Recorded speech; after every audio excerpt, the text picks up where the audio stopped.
శ్రీమహాగణాధిపతయే నమః. సరస్వత్యై నమః. శ్రీగురుభ్యో నమః. హరి ఓం.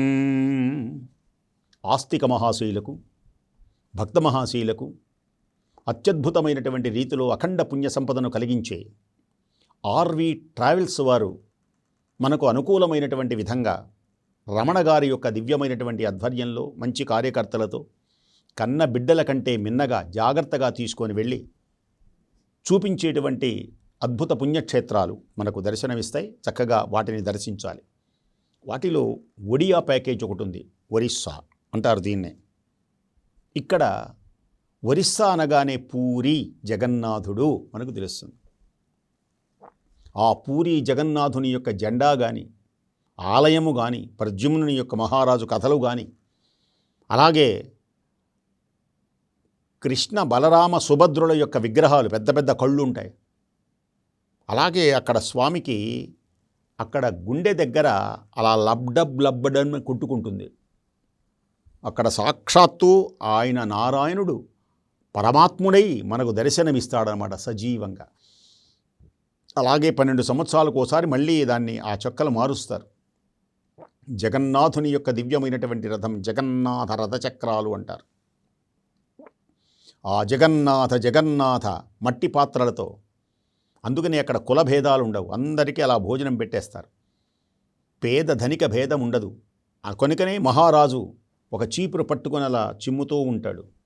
దివ్యమైనటువంటి మహామంత్రములతో ఆ పరమాత్ముని యొక్క దివ్య అనుగ్రహాన్ని మనం పొందడానికి జన్మ తరింపచేసేటువంటి విధంగా ఉంటుంది ఆ పూరి జగన్నాథుడు. ఆ జగన్నాథుని అలా కృష్ణ కృష్ణ కృష్ణ కృష్ణయ్య నీవే గోపదేవుడవు, కృష్ణయ్య నీవే గోపదేవుడవు, దీనుల దుఃఖం బాపేవాడవు, దీనుల దుఃఖం బాపేవాడవు, నా మొర వినవా ఓ వనమాలి. గంతులు వేస్తూ ఆనందించే అద్భుతమైనటువంటి ఆ దృశ్యాన్ని, ఆ పరమాత్మని మనం సందర్శించవచ్చు. ఇంకొక విశేషం ఏమిటి అంటే భువనేశ్వర్, అక్కడనే లింగరాజ ఆలయం, ముక్తేశ్వర ఆలయం, రాజారాణి ఆలయం, పరమేశ్వరుని యొక్క ఆలయం మనం సందర్శించి జన్మ పావనమైనట్లు భావిస్తాం. అలాగే గిరిజాదేవి, ఇదొక శక్తిపీఠం. సహజంగా మనం యాత్రలు చేస్తున్నప్పుడు ఇది శక్తిపీఠం, ఇది శక్తిపీఠం అంటారు.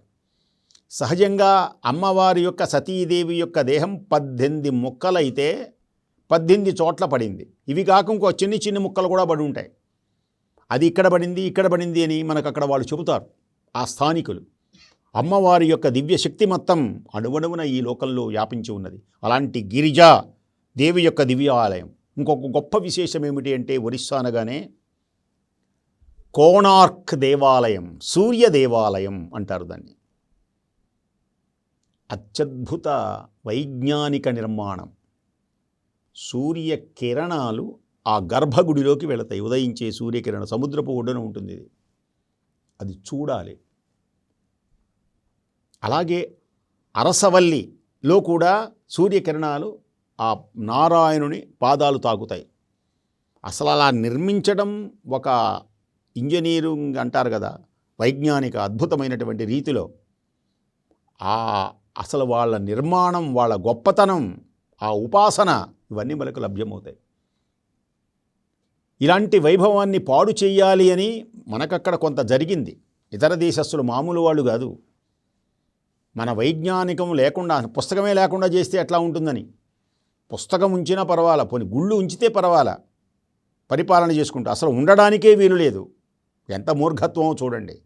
ఆ సూర్య ఆలయం సప్తాశ్వరథమారూఢం ప్రచండం కశ్యపాత్మజం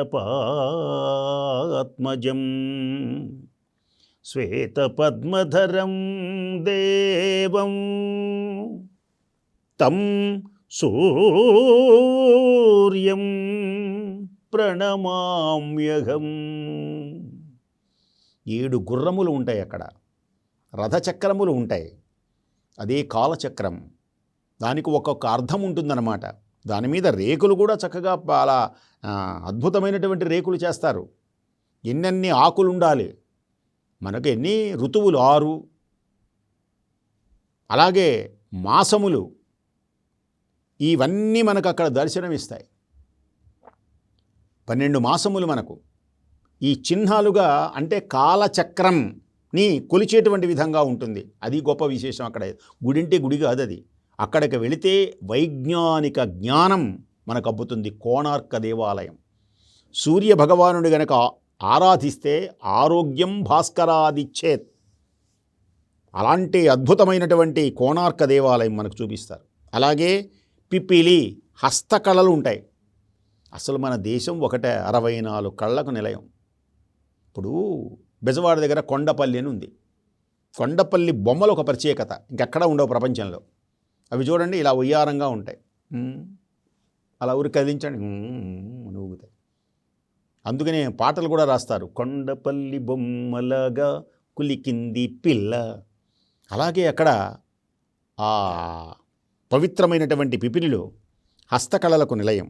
అలాగే రఘునాథ్పూర్, రఘునాథ సాంప్రదాయ కళల యొక్క గ్రామం అది. సాఖీ గోపాల్, కృష్ణుని యొక్క దివ్యమైనటువంటి ఆలయం. అలాగే చిలకా సరస్సు అని ఒకటి ఉంటుంది. మన కొల్లేటి సరస్సు అంటే మనకు ఈ భూమిలో గొప్ప గొప్పమైనటువంటి సరస్సులు ఉన్నాయి, పెద్ద సరస్సులు. కొల్లేటి సరస్సులాగా అలాగే చిలకా సరస్సు, ఆ దివ్యమైనటువంటి ఆ సరస్సులో జలపక్షులు ఉంటాయి. జలపక్షులన్నీ తడిసి తప కొట్టుకుంటూ కీర్కీర్కీర్కీర్కని ఎగురుతూ ఉంటే ఆ దివ్యమైనటువంటి ఆ కొలంలో ఆ జలచరములు విహరిస్తూ ఉంటే అద్భుతమైనటువంటి సన్నివేశం కళ్ళకు వర్ణనాతీతం. ఆనందం కలుగుతుందన్నమాట.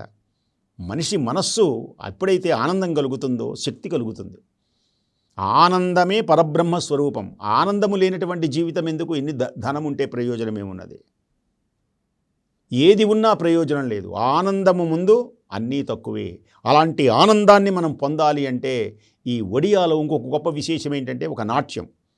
తెలుగు వారికి కూచిపూడి, మద్రాసు వాళ్ళకి, తమిళ వాళ్ళకి భరతనాట్యంలాగా ఈ ఒడియాకి కథక్ అనే ఒక నాట్యం ఉంటుంది. కథక్. ఈ కథక్ నాట్యాన్ని చూడాలి అంటే అనార్కలి అనే సినిమాలో మనకు రాజశేఖర, ఆ నాట్యం కథక్ నాట్యం.